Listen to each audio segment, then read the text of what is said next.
Bismillah wa salatu wa salam ala rasulillah. Assalamu alaikum wa rahmatullahi wa barakatuh, guys. It's your sister Naima B. Robert here, again with another reminder for you. And today, inshallah, I'm going to be speaking about 10 ways in which we can reduce the Muslim divorce rate, inshallah. These 10 ways are based on research that I've done with imams and scholars and practitioners within the marriage field, whether they're counselors or therapists or long married folk. So inshallah, they'll be beneficial to you and to everybody else who watches this video. Before we get into it, I need you to do your sister a favor and subscribe to the channel. I'm trying to get to 30,000 subscribers by the end of the month, and I need your help to get me there, inshallah. So subscribe to the channel, like the video, and make sure you share it with anybody out there who could benefit, inshallah. So without further ado, let's get into these 10 ways. First most important way is to manage your expectations. Many of us go into marriage with very unrealistic expectations of our spouse, of the relationship itself, and just in general of married life, okay? In our society, we are given so much information about what a relationship should look like. And whether it's Hollywood, Bollywood, songs, stuff on social media, we're literally bombarded with the image of the ideal relationship, right? So it's understandable that most of us expect that when we get married, we find the one, he's gonna be our soulmate, and we're gonna have this amazingly romantic, passionate, fulfilling relationship, right? We are hoping that he is going to make us whole, that, all of a sudden we're going to feel seen and appreciated and desired and wanted, and all the things that we expect from our spouse. And actually this reminds me of, something that Esther Perel talks about, which is how our expectations of she calls them romantic relationships, have changed over the decades. When you compare the way we expect our marriages or our relationships to fulfill us, completely different to, let's say, 2 generations ago, and then dating all the way back. Back in the day, folks had really realistic expectations of what life was about, not just marriage, but life.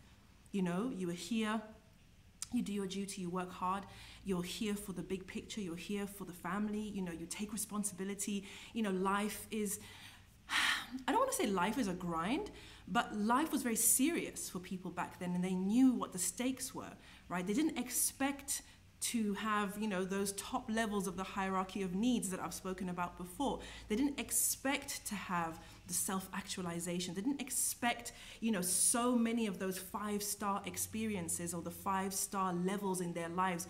People didn't expect that. Most people were happy to survive, happy to kind of, take care of their responsibilities and their duties. And, that was enough.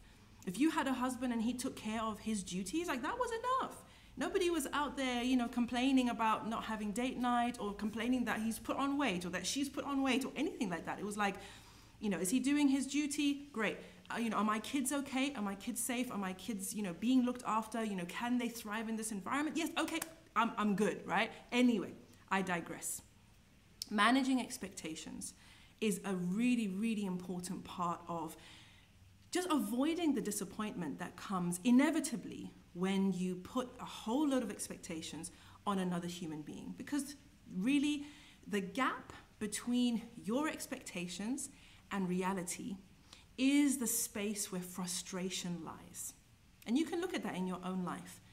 Anytime you have an expectation, and the reality doesn't live up to that expectation, there's a void there, right? There's a space of frustration and disappointment and resentment. I think what I'm trying to say is if we can lower the expectation, manage it, make it more realistic, hopefully the reality will more, kind of match it a bit closer. And so the space for frustration and disappointment and resentment is smaller.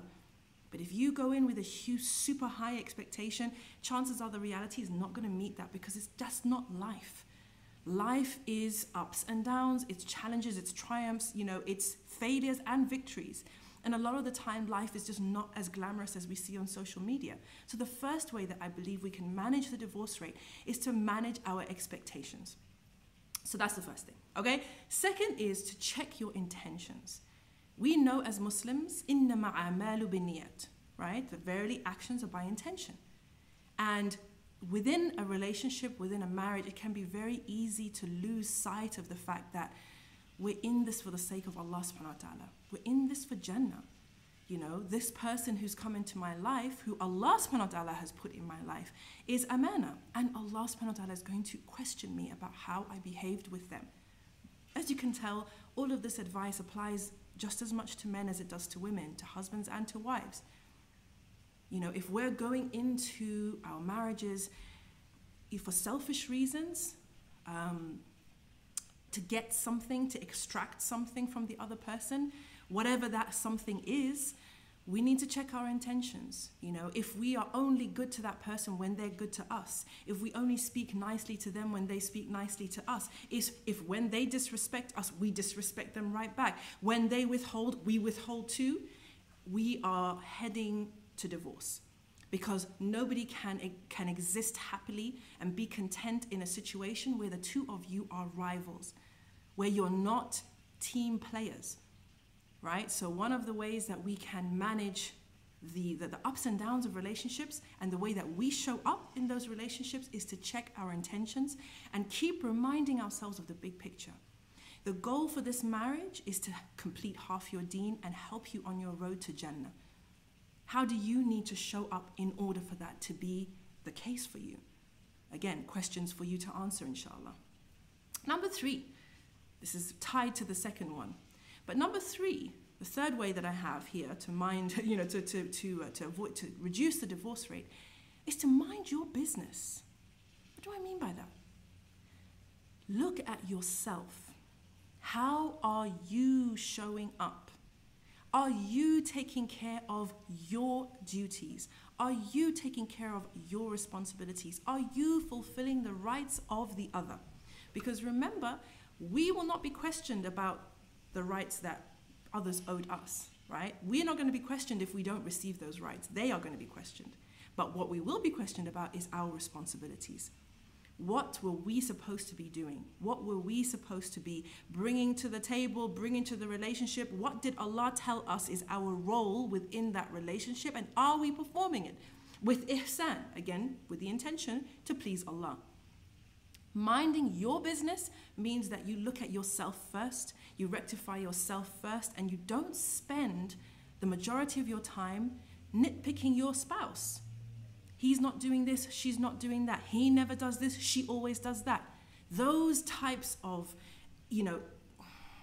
those tensions, they produce cracks in the relationship, cracks in the marriage. And what happens is that when we have a habit of focusing on what our partner is doing wrong and what they are not doing, those things become the truth of their situation.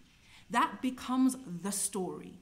Okay, so regardless of what other things that they're doing right, regardless of the things that they are actually doing, you will no longer see them because you're so focused on what they're not doing or what they're doing wrong. So again, I would like to invite every one of you to just literally lower your gaze from your partner's faults, yeah? And focus on yourself, mind your business. Another part of minding your own business is to not look at other couples. Don't compare your husband to someone else's husband. Don't compare your wife to someone else's wife. And especially not comparing them to people you see on social media or in the movies, because that's not reality.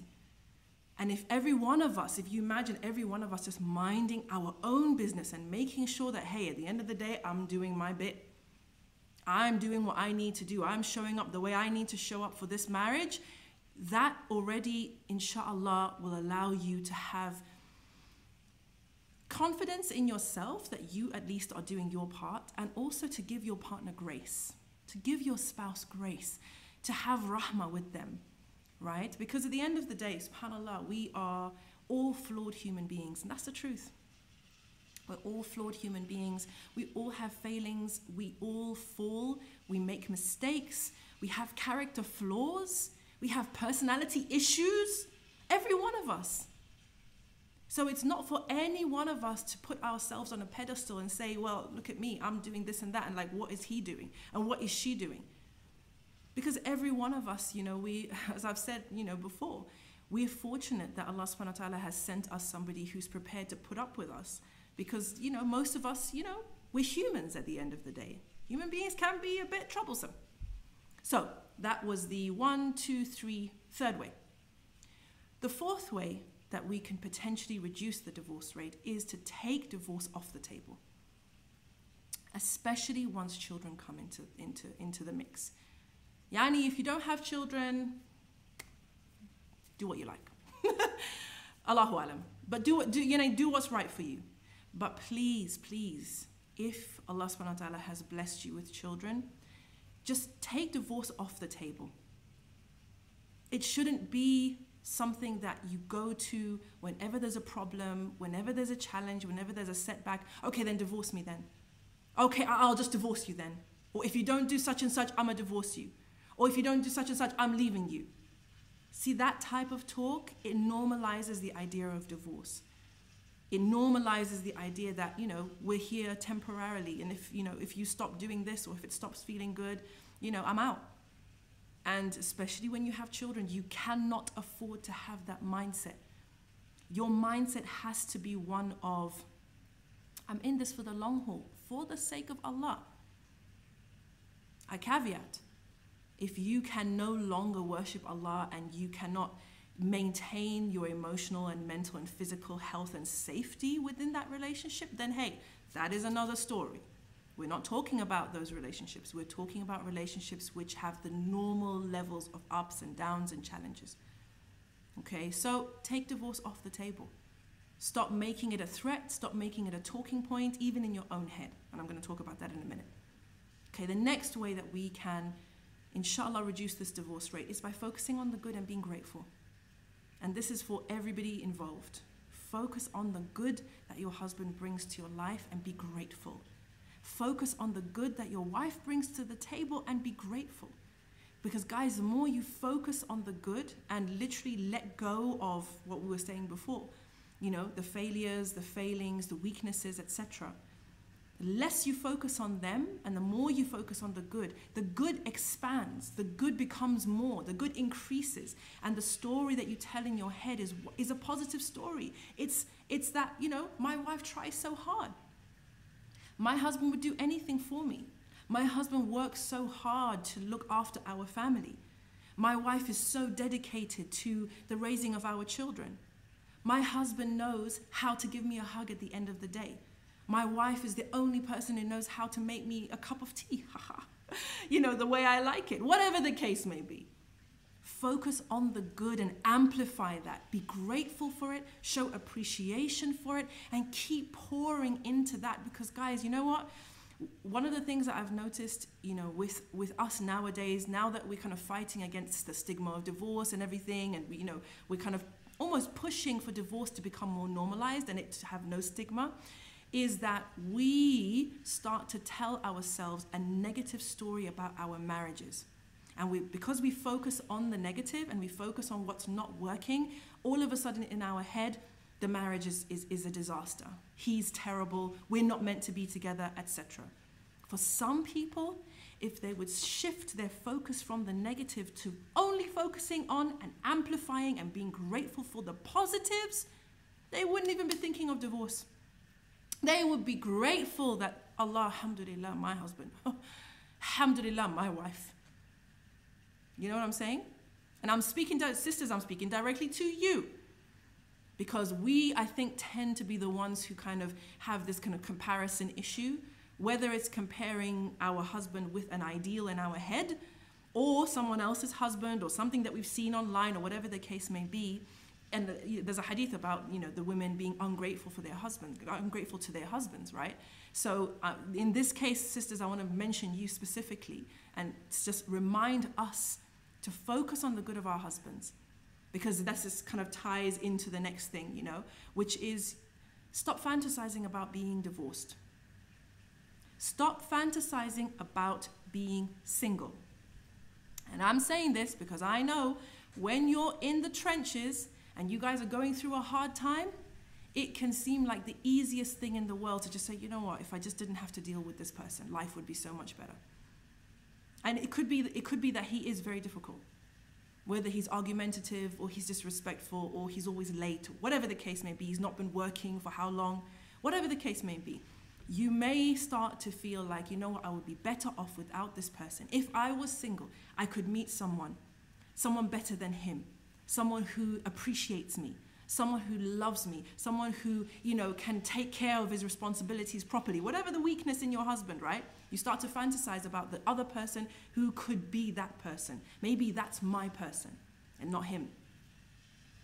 If I didn't have to deal with him, that would be one less person to feed in the house, one less person complaining. I could raise the kids the way I want to. I wouldn't have to, battle with him about, different issues with regards to the children. I wouldn't have to deal with his mum anymore. You see what I'm saying?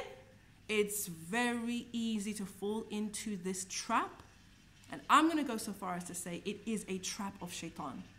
Shaitan beautifies, for those of you who have these thoughts, shaitan is beautifying the breaking up of your home. He is beautifying the breaking up of your family. And trust me when I say, if you do get your wish and you end up out there on the other side of a divorce, that is when shaitan will abandon you with your fantasies. And you'll realize that most of what you were expecting or thinking or hoping is not out there. It's not there. A man who loves your kids more than their dad, it's not usually there.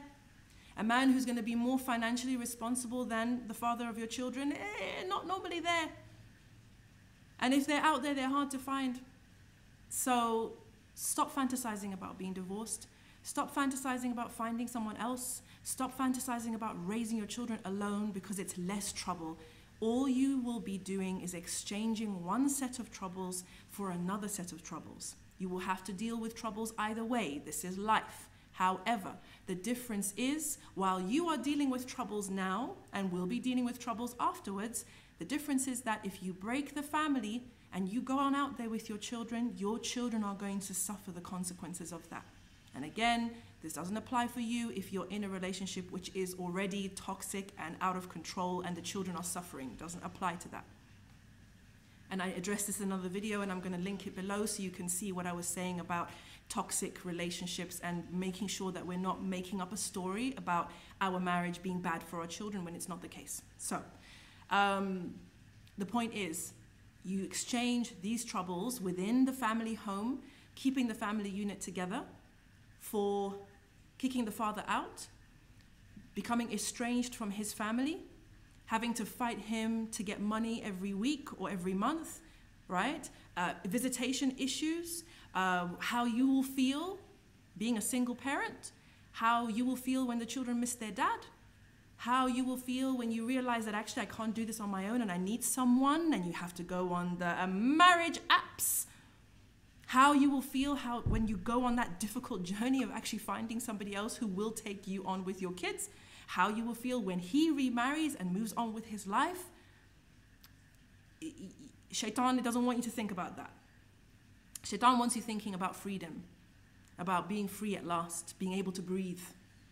And yeah, you may feel that for a short while afterwards. Your kids won't. Your husband or ex-husband won't.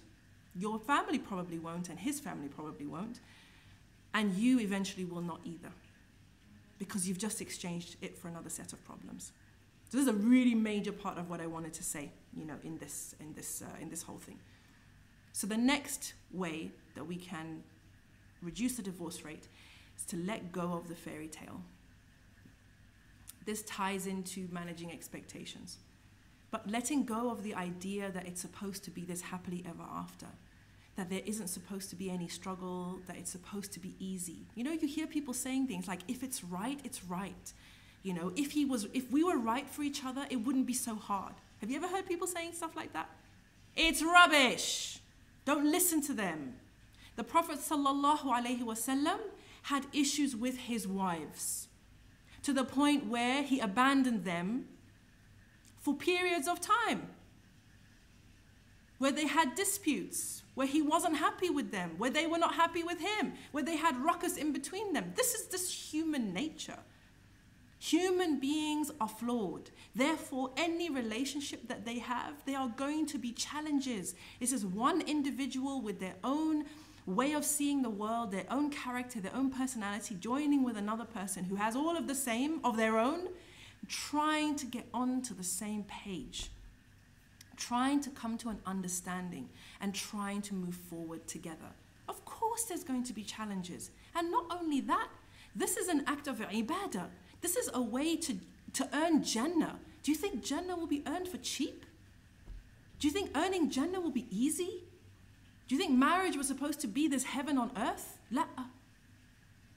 Marriage is part of the trials of this life, even though there's such wonderful, just like the salah and the fasting and everything else that we do. Hajj, for example. Hajj is hard. Waking up for Fajr is hard. Fasting is hard. But as Muslims, we know why we do those hard things for the sake of Allah. We know why. Because of the reward, because of the payoff. Marriage is no different. So let go of these fairy tales. They are nonsense. They are not real. Nobody gets to live a fairy tale. Nobody. Even if they say it's like a fairy tale, they're lying. It's because they're focused on the fairy tale aspects of their life, and they've neglected to tell you about the times when they weren't talking, the times when they couldn't stand the other person, the times when they almost broke up. They don't talk about that stuff. And this is the case for anybody who's been together for any length of time. So please, let go of the fairy tales and start getting real and engaging with this work that you have ahead of you. Right, what else have I got? So far, we've talked about managing expectations. We've talked about checking your intentions. We've talked about minding your business. We've talked about taking divorce off the table. We've talked about stopping fantasizing about being single. We've talked about letting go of the fairy tale. The next thing I want to say is keep the company of good wives and good husbands. Listening to people who are in unhappy marriages isn't helpful for you. Listening to people who've been divorced and are upset and bitter and angry, that doesn't help you. Having tons of friends who are single or who are divorced and are not, are not happy, I'm not saying this to make anybody feel bad, but their perspective is going to be different to yours and is not helpful to you. Keep the company of and listen to good wives and good husbands, people who have healthy relationships. Try to cultivate relationships with them so that they can support you on your journey, so that they can help you. Okay, so we have many videos from the Secrets of Successful Wives conference where we had, mashallah, wives who've been married for 10, 15, 20 years who are giving advice. Follow all those sisters and learn from them. I'll put the link in the description, inshallah. But this is a really important part, because if all your friends are single, whether you're a man or a woman, the kind of vibes that you're going to get from them, the kind of advice you're going to get from them, it's not helpful. So find healthy relationships that you can not necessarily model, but so you can see what's possible. Okay? And then I think the last thing I want to say, and I don't know whether this is 10 things or not, but communication and compromise. This is the way that two human beings who are from different worlds, have different personalities, different characteristics, this is how they can get onto the same page and can walk the same road relatively peacefully. Communication and compromise. And this is for the man and for the woman, for the husband and the wife, to work together to communicate your needs, to communicate your wants, to communicate when you have issues, and, to compromise. It's not my way or the highway. It's not who's going to win, him or me, her or me. It's what will allow us to win as a team. What is the win for the team? Not what's mine or what's your win. What's the win for the team? Super important for us to have that mindset that we're in this together. When the couples start to talk about my this and his that and, her this and her that, that's when people are starting to see themselves as individual entities, and that's when sometimes separation or divorce is in the back of their mind, because they're now starting to make a boundary to say, I need to look after myself. And sometimes in relationships that are super toxic or are broken down completely, it inevitably happens. But if your relationship is not at that stage, then make sure you don't allow that type of thinking to come into your marriage. And the last thing I want to say is remember the end goal. It's returning to Allah subhanahu wa ta'ala, being able to answer for your deeds. You've been given amana, what did you do with them? You were given responsibilities, what did you do with them? To be able to earn Allah's pleasure through this marriage, to earn Jannah through this marriage, and to leave a legacy for your children. Teach them the ways. And if you don't know the ways, learn them. And that's the wonderful thing about human beings, is that Allahu Akbar, Allah subhanahu wa ta'ala has blessed us with the ability to grow and learn and evolve. And there are too many examples of marriages that seem utterly broken. And even when one person made a change, it turned the whole thing around. Much less if the two people came together and said, you know what, we need help. Marriage counseling is a thing. It's a good thing. Don't sit with your problems and allow them to fester. You know, make dua. Seek the advice of those who are knowledgeable and can help you, those who are more experienced. Don't give up. That's the bottom line.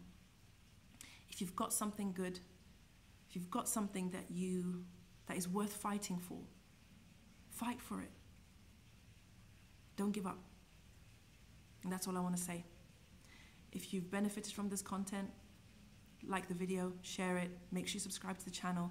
And any good in this conversation is from Allah subhanahu wa ta'ala, and anything wrong that I've said is from myself and the shaitan.